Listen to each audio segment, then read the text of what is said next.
Gujarat state sub junior and cadet selection trials 2024-25નું આયોજન શાસ્ત્રીપુર ખાતે આવેલ શ્રી નારાયણ ગુરુ આદ્ય વ્યાયામશાળા ખાતે કરવામાં આવ્યું છે.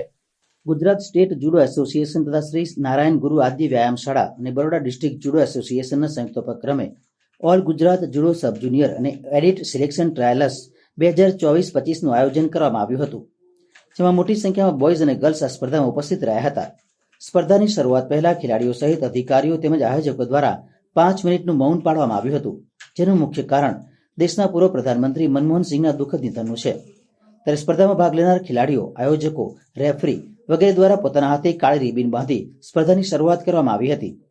આ પ્રસંગે શ્રી નારાયણ ગુરુ આદ્ય વ્યાયામશાળાના પ્રમુખ મોહન વિચારે તેમજ ગુજરાત સ્ટેટ જુડો એસોસિએશનના president Atmaram Patel, Baroda district judo એસોસિએશનના આઝાદભાઈ સુરવે વિશેષ ઉપસ્થિત રહી ખેલાડીનું પ્રોત્સાહન પૂરું પાડ્યું હતું.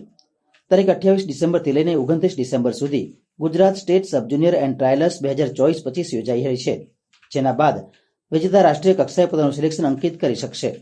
ગુજરાતમાંથી જુનિયર અને ક્રેડિટ બેઓ વિદ્યાર્થીઓએ ભાગ લીધેલો છે. સંપૂર્ણ વ્યવસ્થા નારાયણ ગુરુ આદ્ય વ્યાયામશાળા તરફથી કરવામાં આવી છે. નારાયણ ગુરુ આદ્ય વ્યાયામશાળાનો હું પ્રમુખ છું અને અહીંયા ઉપસ્થિત જુડો એસોસિએશનના પ્રમુખ આત્મારામજી ઉભા છે પટેલ, તે જ પ્રમાણે સેક્રેટરી આઝાદ સુરવે છે. આઝાદ સુરવેનું આ બધું આયોજન છે.